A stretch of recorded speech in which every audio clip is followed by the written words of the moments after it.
Bonjour à tous, bienvenue dans le 17e épisode de notre série évangélique tirée de faits réels. Voici les miracles. Vous pouvez tous entrer et nous allons poursuivre donc notre feuilleton. On va découvrir ce qui se passe du côté de chez Kimia. On a toujours laissé, depuis 2 jours, je crois, on a laissé Innocent, Innocent qui est dans son jeûne et prière de 3 jours. Donc, bonjour Gerlander Beige, bonjour, bienvenue, pleine bénédiction du Saint-Esprit dans votre vie et je ne doute pas que le Seigneur fera de très belles choses avec vous, que ce soit aujourd'hui ou dans la suite des temps. Soyez abondamment bénis. Je disais donc qu'on a laissé Innocent dans son jeûne et prière. Bonjour ma très chère sœur Flore, sois bénie également et que le Seigneur te fasse encore du bien et qu'il continue à te faire du bien à toi et puis aux enfants. Et donc, on laisse pour le moment Innocent dans son programme de 3 jours, puis on va rester au 10 boulevard d'Ornano à Paris 18e, rester avec Kimia qui est toujours dans sa méditation. Et Kimia va, au fur et à mesure de ses méditations et tout, vous savez, lorsque on reste un peu seul, lorsqu'on se retire à un moment donné, aussi besoin des autres, puisque la vie sur Terre, c'est une vie en collectivité, donc va sentir le besoin de prier. Prier non pas seul, mais avec d'autres personnes. Et elle va appeler sa cousine, celle qui lui a permis d'avoir ce logement, ce studio au boulevard d'Ornano. Donc sa cousine en question, souvenez-vous, elle bosse dans l'immobilier, donc elle n'avait pas eu de mal à lui trouver quelque chose. Et cette cousine-là est chrétienne également. Elle est chrétienne, donc elles vont se fixer rendez-vous puisque Kimia va l'appeler. Elle va se disposer donc à venir pour une séance de prière avec Kimia et elle va venir à cette séance accompagnée d'une amie qui s'appelle Sophia. Sophia est une femme de Dieu, elle est servante du Seigneur, elle travaille, elle exerce dans le suivi des âmes, on va dire, dans la délivrance, dans tout ce qui est mes reconstructions de ce que la vie a brisé et tout. Donc, elle est ointe pour ça. Et donc, la cousine de Kimia et son amie, la Sophia, vont se présenter chez Kimia pour se mettre dans la prière. Et avant de rentrer dans cette session de prière, dans les échanges que le groupe va avoir, ce groupe de 3 femmes, dans les échanges de ce groupe, elles vont baser leur prière sur la parole de Dieu suivante que l'on va aller voir ensemble en Marc chapitre 10, on prend à partir du verset 48 et c'est là où Kimia, Sophia et la cousine de Kimia débutent donc leur rencontre, leur réunion, et donc on les retrouve là. Et la chance que nous avons, c'est d'être spectateurs de ce qu'elles vont vivre dans cette séance de prière. Donc la lecture commence. Plusieurs le reprenait pour le faire taire. Il s'agit de l'aveugle Bartimée qui a appris que Jésus-Christ est par là. Donc il s'est présenté et il s'est retrouvé coincé, bloqué par mais beaucoup de gens, par certaines personnes qui voulaient l'empêcher d'interpeller le Seigneur. Et c'est la même chose dans nos vies, dans la vie de Kimia. C'est ce que Sophia explique, hein, c'est la même chose, car il y a toujours soit des personnes, soit des puissances négatives qui vont essayer toujours de vous empêcher de devenir véritablement, déjà de devenir enfant de Dieu, et aussi de devenir véritablement enfant de Dieu. Il y a des familles dans lesquelles les gens ont certains totems. Il y a des animaux comme le lion, le léopard, les guépards, les gorilles, les singes et autres qui sont attachés à certaines familles. Et donc, ces esprits-là sont envoyés d'une manière spirituelle dans les vies des gens, des fois dès la naissance, hein, puisque c'est de génération en génération, dans beaucoup de familles comme ça, il y a des autels, il y a des pouvoirs en place pour empêcher l'épanouissement de la descendance, soit dans un domaine précis de la vie d'une personne, ou soit dans tous les domaines.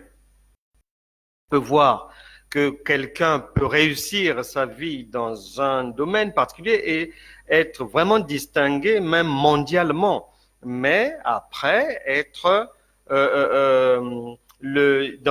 lorsqu'on observe les autres aspects de sa vie, vraiment c'est le jour et la nuit, c'est l'échec total et un seul domaine est en avant. Et il y a d'autres personnes, il y a des familles où ces puissances nuisibles sont là pour s'assurer que non pas le début de la vie de la personne soit bien, mais que la fin soit déclinante. Alors que la Bible dit, mieux vaut la fin d'une chose que son commencement, mais ces pouvoirs-là sont là. Ces pouvoirs peuvent vous laisser prospérer dans la vie, avancer, atteindre même les niveaux dans la société, les niveaux supérieurs, devenir même chef d'État et vous rattraper à un moment donné pour vous ramener vers le bas. C'est pour ça qu'il y a matière à se demander à quoi ça sert d'avoir été chef de l'État d'un pays pendant 30 ans, pendant 35 ans, et du jour au lendemain finir en prison, comme un malfrat, comme un voleur. Et ça existe sur Terre. Ce sont des exemples qui existent. Et récemment, encore, l'un des leurs s'est retrouvé en prison. On lui aurait même enlevé les cheveux de la tête, alors qu'il a dirigé ce pays pendant près d'une quarantaine d'années, d'une main de fer, mais il a fini comme ça. Et on en a vu d'autres comme ça. Donc il y a ces pouvoirs qui sont là. Le verset 48 dit, plusieurs le reprenaient pour le faire taire. Et ces pouvoirs sont là pour faire taire les vies des gens, pour vous empêcher d'être guéris, pour vous empêcher d'avoir le job souhaité, pour vous empêcher de vous épanouir dans le foyer, d'entrer dans un mariage, d'entrer dans un bon mariage, de rencontrer les bonnes personnes. Ces pouvoirs sont là. Et en général, ce sont si vous méditez bien votre Bible, vous remarquerez que de la Genèse à l'Apocalypse, lorsqu'on parle de pouvoir, lorsqu'on parle d'esprit, l'expression est animalière. Donc David a combattu contre les lions, les ours, sont des esprits entêtés. Donc on les retrouve, des lions, des ours, connaît la baleine de Jonas. Il y a dans les animaux, il y a le poisson, il y a les animaux marins comme avec Jonas. On parle de l'âne, on parle de divers animaux. Et même, il y a une image qui est là, le poisson, c'est l'image, par exemple, dans les sociétés de la marche chrétienne. On retrouve aussi Satan à son lion qui rôde comme un lion rugissant, cherchant qui dévorer. Nous avons notre lion à nous, celui de la tribu de Juda. Donc, Satan, comme il n'a rien inventé, il fait que de l'imitation. Donc lui aussi, lui seront très nuisibles à travers ces esprits-là qui sont animaliers. C'est pour ça que les gens font des rêves, des cauchemars dans lesquels ils voient des chiens, des chats, des hiboux, des lions, des guépards, des léopards, des tigres, des panthères. Lorsque vous voyez ça dans les songes, ce sont les mauvais esprits, des esprits démoniaques, sataniques, qui sont là pour persécuter, qui sont là pour surveiller. Et parce que lorsque vous marchez et que vous êtes entouré, vous êtes escorté 24 heures sur 24 sans que vous n'en ayez conscience, vous êtes escorté par 2 lions, par un léopard, par un tigre ou une panthère. Mais sachez que dans la vie de tous les jours, vous n'aurez pas de l'aide, vous n'aurez pas le secours. Et les gens qui voudront vous aider vont renoncer à vous aider. Même s'ils vous ont promis, à un moment donné, ils vont renoncer. Parce que ces esprits méchants sont là pour vous éloigner de toute bénédiction, de toute aide, de tout beau job, de toute belle rencontre. Ces esprits-là sont en travail, nuit et jour, et veillent. Donc, les esprits familiers veillent à ce que les vies des descendants ne puissent pas aller vers le progrès. Et quiconque vient à Christ, à partir de là, une bataille dans la vie de la personne va débuter pour la faire taire.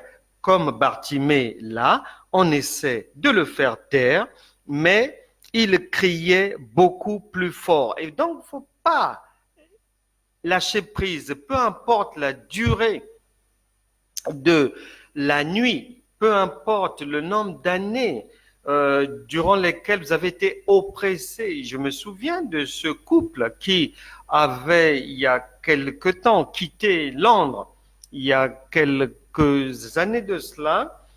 Le couple avait quitté Londres pour aller à une conférence à Bruxelles, une conférence sur la délivrance.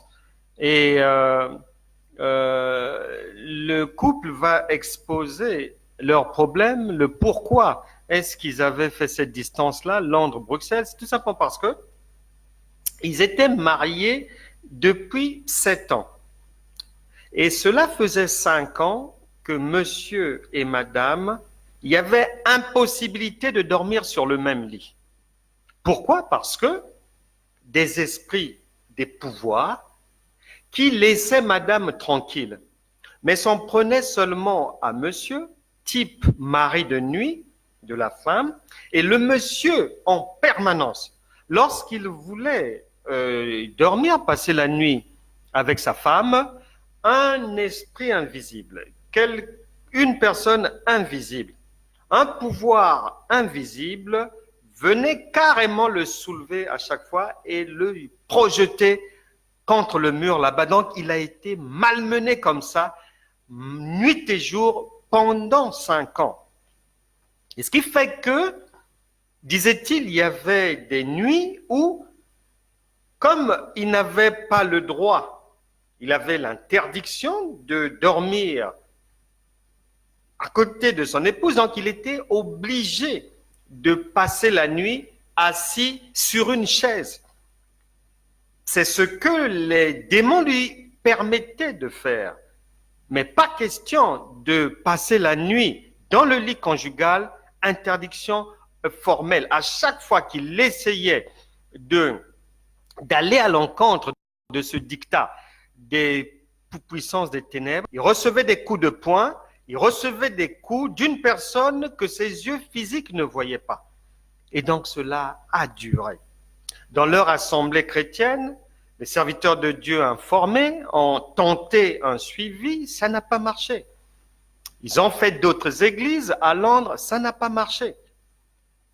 Parce que ces choses-là, il y a quand même... Là, Bartimée se présente chez Dieu pour chercher son secours, chez Dieu lui-même.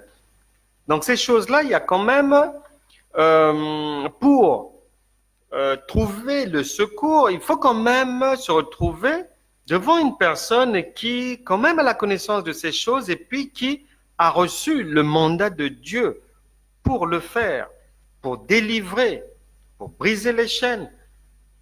Une onction particulière pour faire fuir les démons.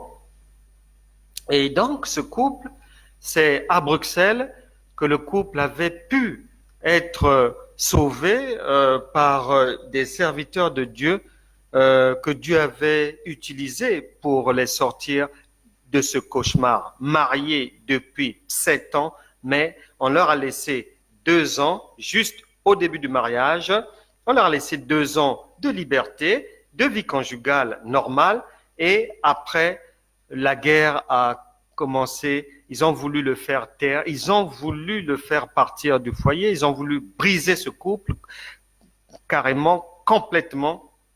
Mais gloire soit rendue à Dieu, j'avais vraiment apprécié parce que la femme avait supporté, la femme avait attendu, la femme avait patienté, elle avait tenu le coup par amour pour son mari et elle voyait bien qu'ils étaient victimes des puissances des ténèbres, ils étaient mais victimes des pouvoirs qu'ils n'arrivaient pas à faire taire. Donc c'est pour ça que faut faire comme ces gens-là, faut faire comme Bartimée et le plus vite possible, le plus tôt possible, aller vers Dieu, c'est l'idéal et Bartimée le fait. Et donc on voulait le faire taire, lui crier plus fort, fils de David, aie pitié de moi. Jésus s'arrêta et dit, donc c'est votre détermination, c'est votre insistance, c'est votre motivation à marcher selon les préceptes de Dieu, à suivre Dieu, à le rencontrer, à le découvrir concrètement. C'est cette détermination qui va faire que Dieu soit interpellé par la situation de tout un chacun. Je ne sais pas, est-ce que vous vivez une situation de veuvage? Est-ce que vous vivez une situation de maladie qui n'en finit pas? Êtes-vous aveugle comme Bartimée? Kimia, elle, sortait de 2 échecs et que la vie, en général, n'arrivait pas à se construire lorsqu'elle était à Bruxelles. Donc, elle a cherché à comprendre. Et c'est ce qu'il faut faire. C'est ce qu'elle fait. Elle cherche à comprendre. Et ici, on dit, Jésus dit, appelez-le. Ils appelèrent l'aveugle en lui disant, prends courage, lève-toi, il t'appelle. Et là, c'est merveilleux parce que ceux qui vous ont combattu hier, vos adversaires même d'aujourd'hui, ceux qui combattent actuellement Kimia, mais lorsque on fait confiance à Dieu, Dieu se chargera de faire en sorte que ces mêmes personnes, que ces adversaires d'hier, que ces ennemis d'aujourd'hui puissent demain être ceux que Dieu utilisera pour vous servir, pour vous apporter de bons messages comme à Bartimée, en disant « Prends courage, lève-toi, il t'appelle ». Et une chose marquante, l'aveugle jeta manteau. Et c'est là où ça intéresse tout le monde. Dans le groupe de Kimia, Sophia est la cousine de Kimia. Et nous aussi, ça nous interpelle de savoir.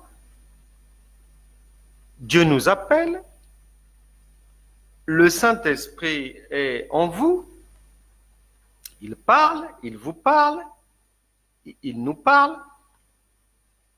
Et que veut dire le fait que Bartimée, avant même de se présenter devant Dieu, il jette son manteau? Que contenait ce manteau?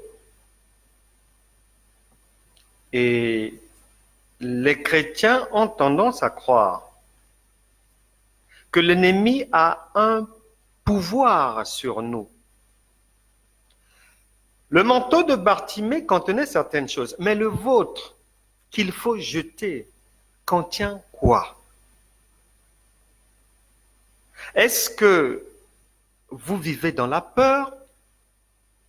Est-ce que vous faites partie de ces chrétiens qui considèrent qu'il y a une sorte de deux dieux, Satan et Dieu?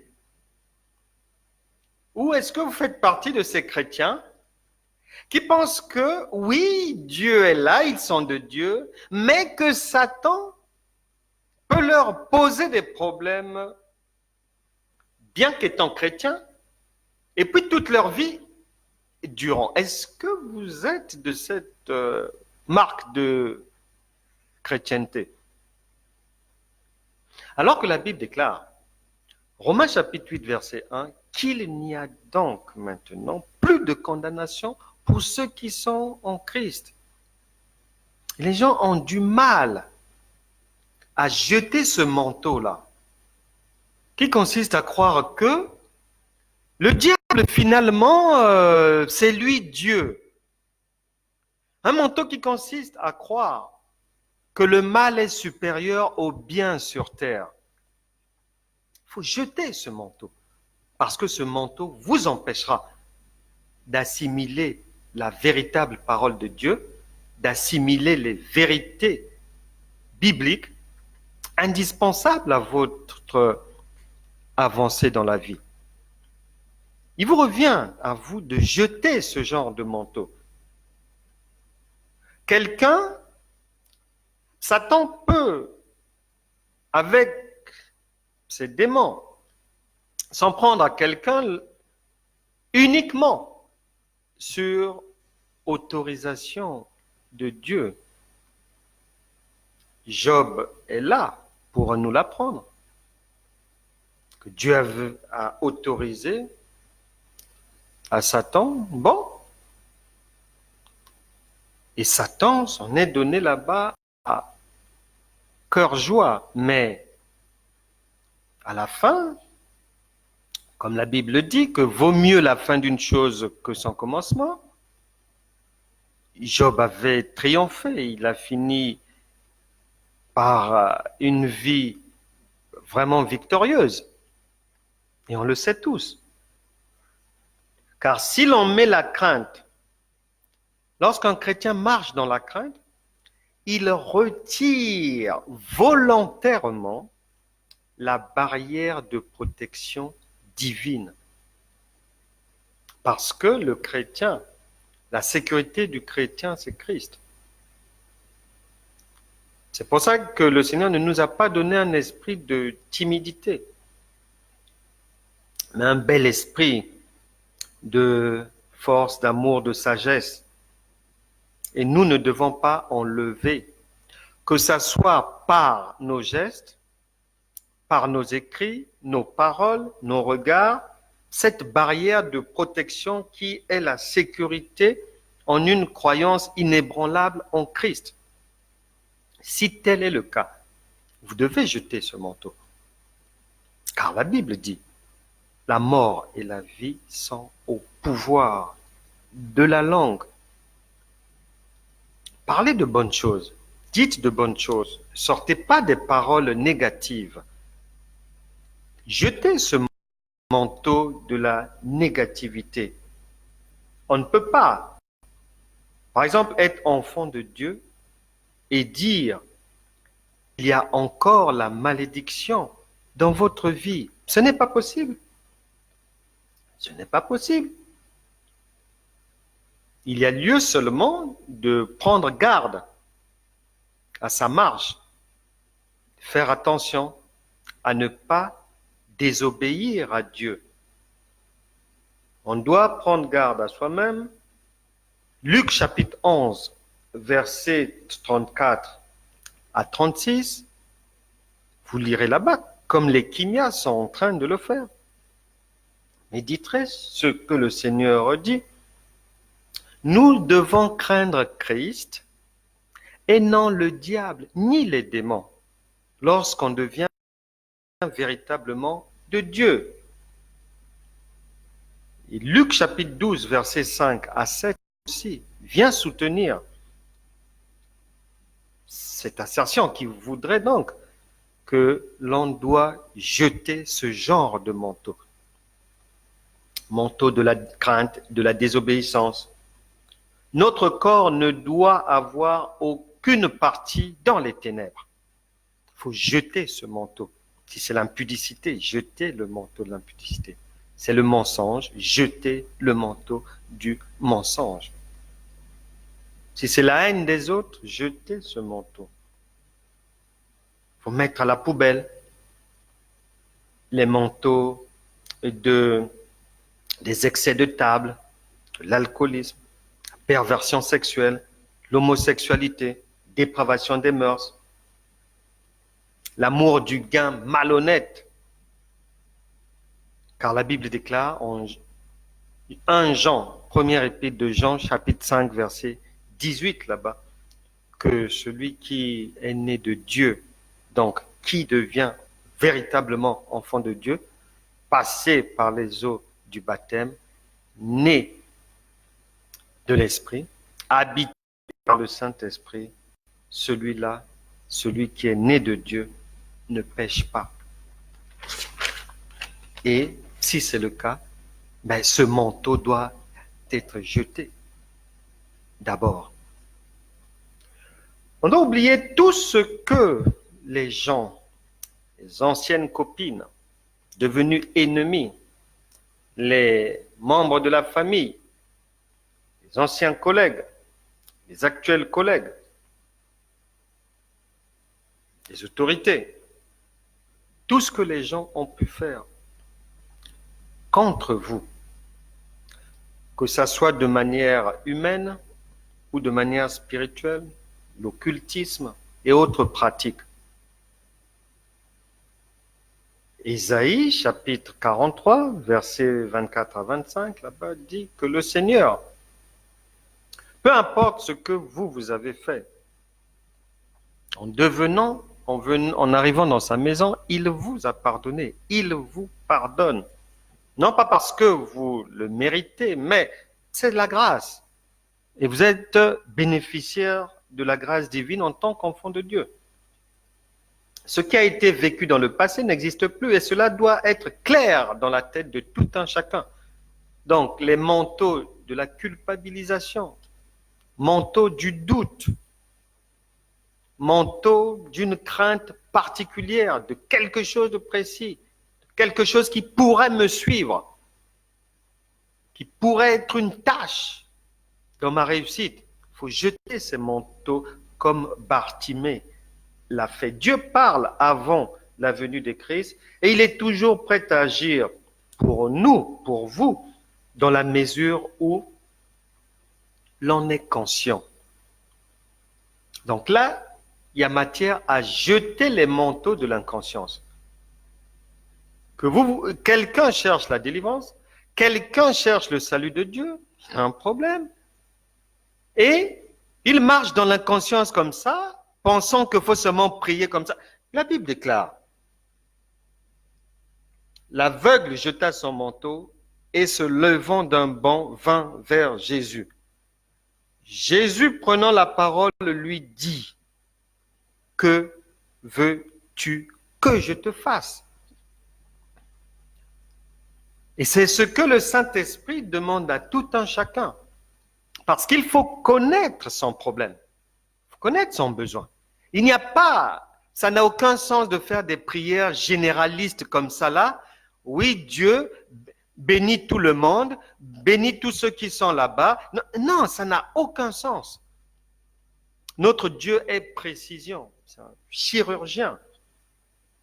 Donc, il faut jeter le manteau de l'inconscience pour acquérir une prise de conscience lorsqu'on se présente devant Dieu avec un besoin, avec des soucis, avec des cas particuliers, avec des fardeaux. On doit savoir ce qu'on dépose au pied de la croix. Quand même, c'est la moindre des choses.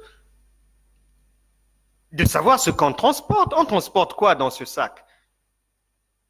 Est-ce que c'est des liens héréditaires pour vous empêcher de mettre au monde, de procréer?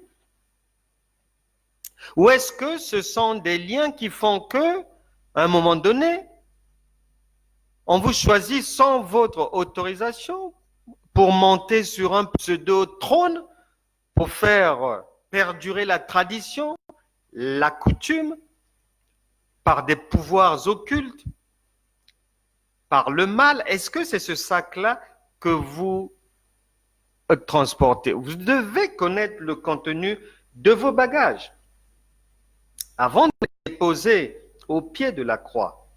Satan a pour but de nous tourmenter dans le corps, mais il ne peut rien toucher en ce qui concerne notre esprit. Donc, il faut sortir de cette spirale qui est le mensonge. Quand Satan, le diable et ses démons font croire aux gens tout un tas de choses qui limitent le secours de Dieu dans leur vie et qui empêchent tout un chacun de jeter ces manteaux-là. Il faut sortir de cette spirale qui n'est que mensonge, parce que Dieu ne vous a pas appelé à vivre dans le tourment, mais dans la liberté en Christ. La liberté en Christ. Et Daniel bénéficiait de cette liberté en sortant de la fournaise ardente par la foi. Et quelqu'un qui manque de foi, voilà, l'absence de foi est un manteau à mettre à la poubelle. Parce que lorsque on se présente devant Dieu, lorsque on parle à Dieu, qui est déjà en nous par le Saint-Esprit, on doit croire que non seulement il est là, puisqu'il est celui qui est, je suis, mais qu'il nous écoute et qu'il est compatissant. On doit croire qu'on a affaire au Tout-Puissant. Là, la question, c'est que, avez-vous la foi? Avez-vous la foi que Dieu peut vous sortir de cette difficulté? Avez-vous cette foi-là? Parce que pour se présenter devant Dieu, il y a un certain nombre d'éléments à réunir, parmi lesquels la foi. Satan a été créé avec une grande puissance, mais il n'est pas omniprésent comme notre Dieu. Il est obligé d'envoyer ses ministres, d'envoyer ses gens à gauche, à droite. Or, nous avons la puissance de Dieu en nous, car nous sommes créés à l'image de Dieu et nous avons des pouvoirs plus grands que ceux du diable, parce que Christ est en nous par le Saint-Esprit. Et le Saint-Esprit, c'est Dieu. Et si l'on n'a pas Christ en soi, on n'a pas les pleins pouvoirs de Dieu.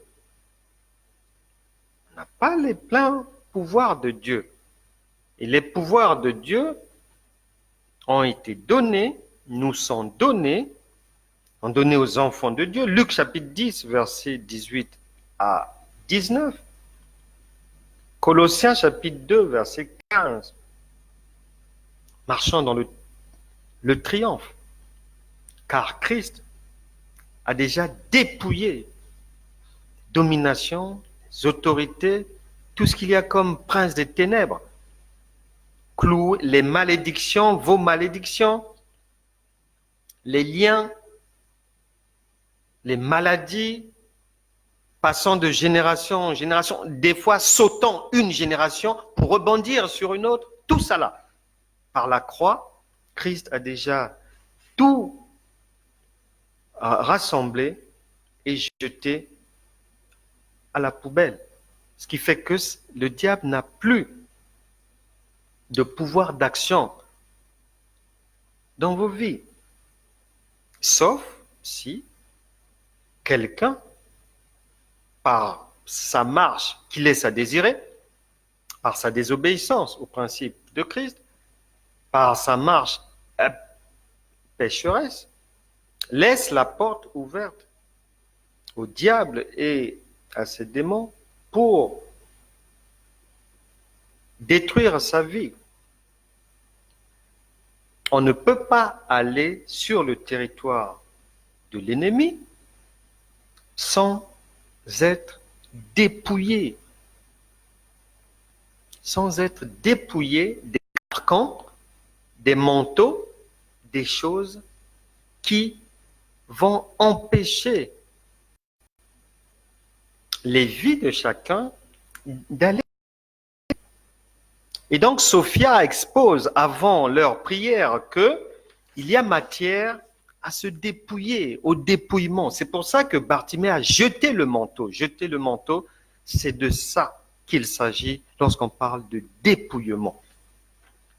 Et donc, vu que Sophia est une femme de Dieu ointe dans le domaine de la délivrance, elle va donc exposer des faits à la cousine de Kimia, et à Kimia, elle va exposer certains faits, elles vont prier, et avant qu'elle ne quitte les lieux, avant que Sophia et la cousine de Kimia ne quittent les lieux, Kimia est intéressée par le profil de Sophia, par ce qu'elle fait, par son travail, par son ministère de délivrance, d'accompagnement des âmes, du nettoyage des âmes, de la souillure.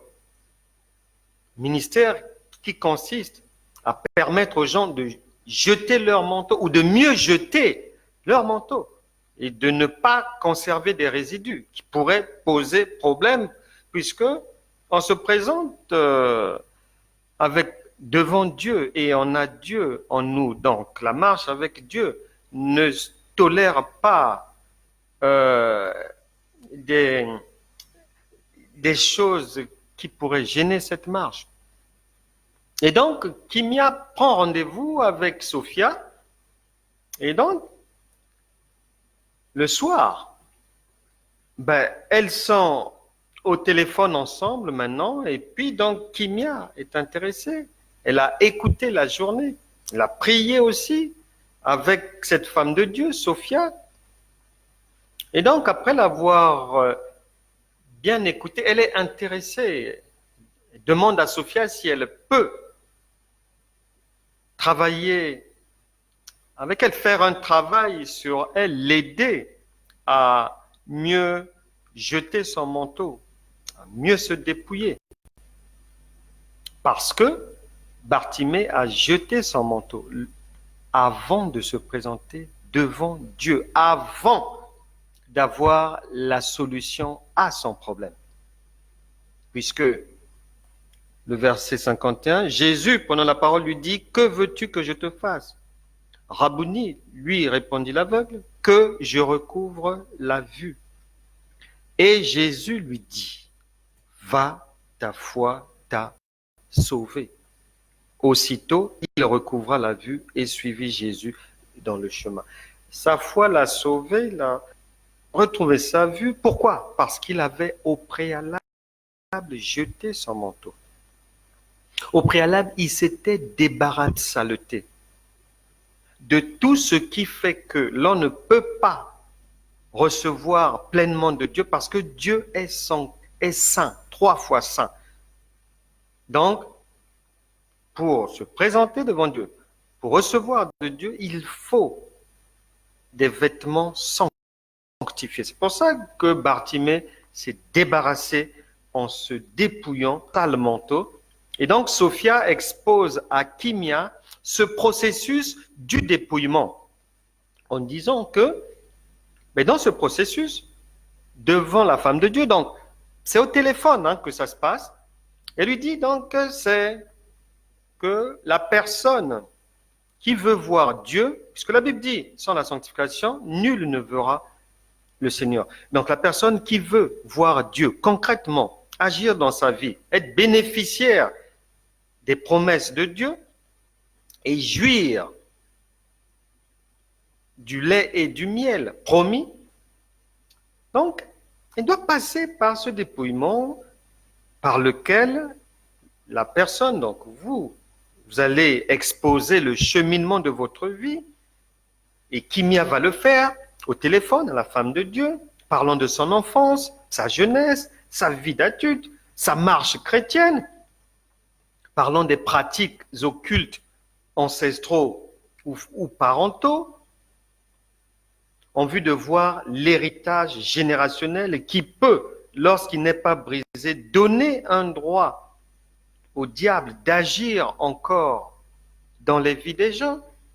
Donc elle passe en revue cela, les péchés non confessés de sa vie, ou confessés à moitié, les conflits que Kimia a pu avoir avec les gens, que ce soit de la famille ou au travail ou n'importe où dans la vie, les non-pardons, les attitudes qui lient l'individu, l'amour de l'argent et autres, le goût des joies du monde, plaisir mondain, tout ce qui rend l'être humain esclave du monde et du péché, tout cela est passé au peigne fin. Donc, à l'autre bout du fil, Sophia prend note, elle discerne tout ce qu'elle entend de Kimia.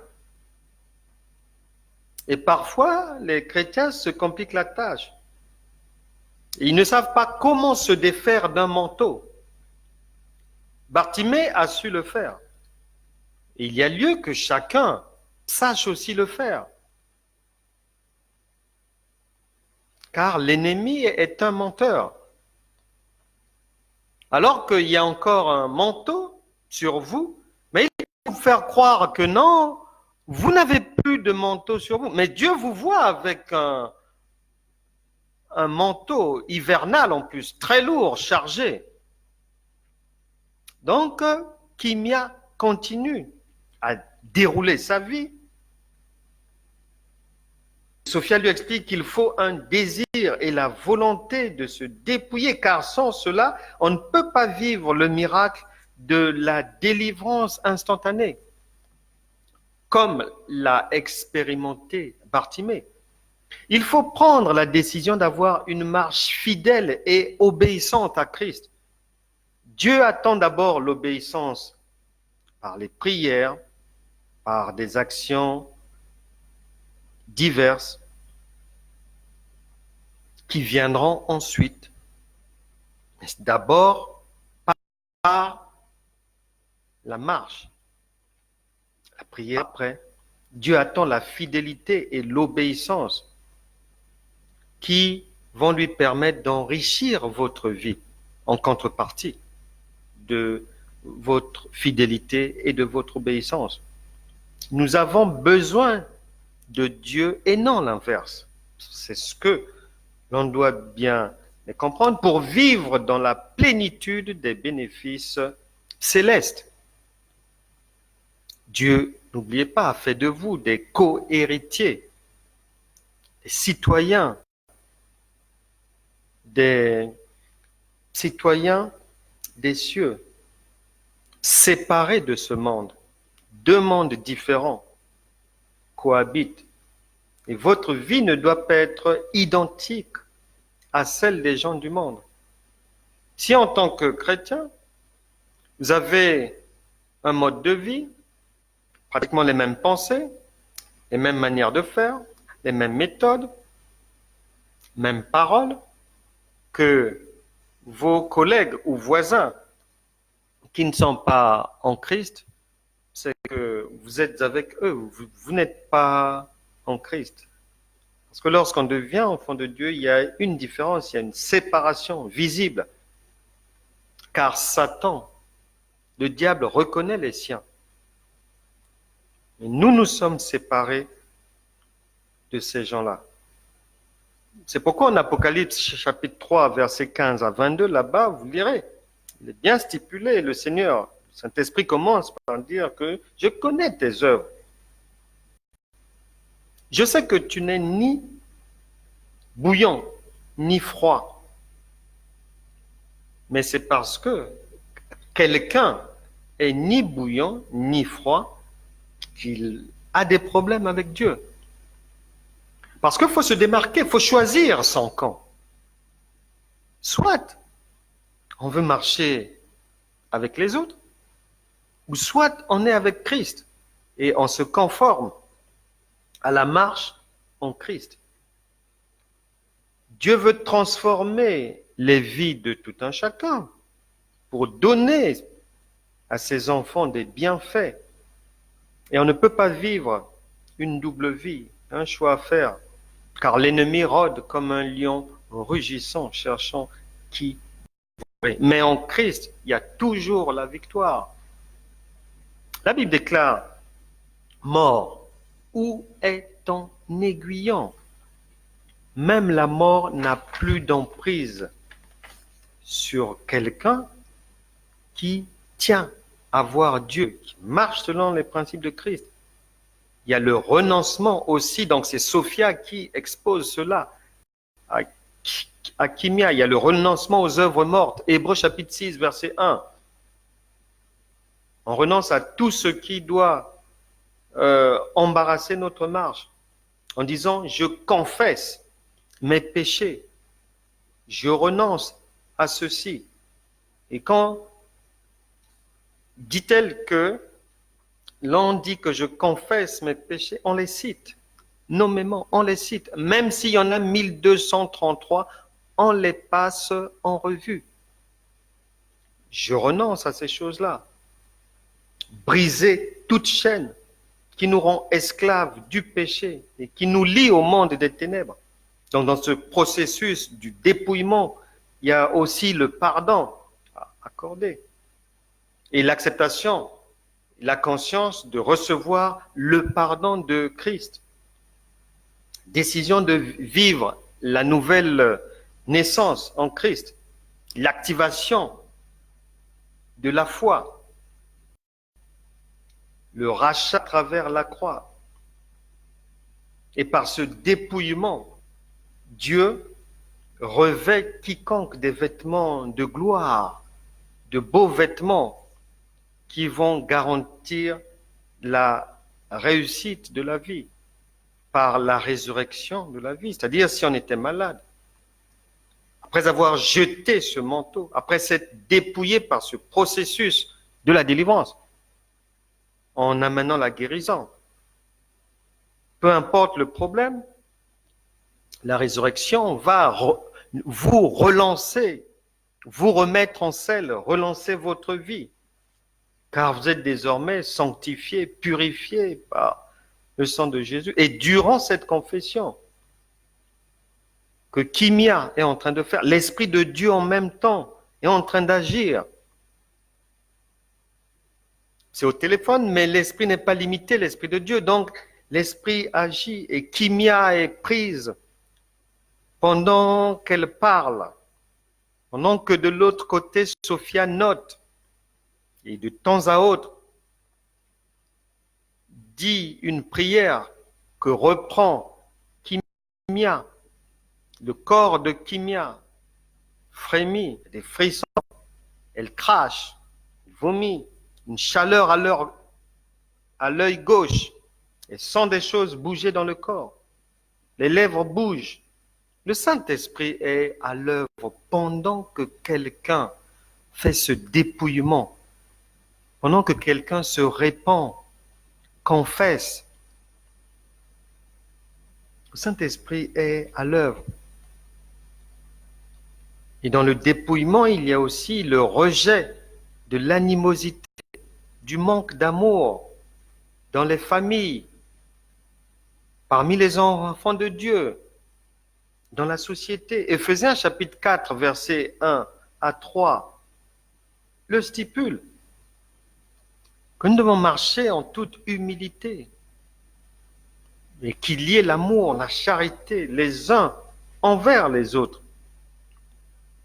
Et c'est comme ça que nous allons laisser Kimia, toujours en ligne avec Sophia, qui est une femme de Dieu ointe dans la délivrance. Elles ont commencé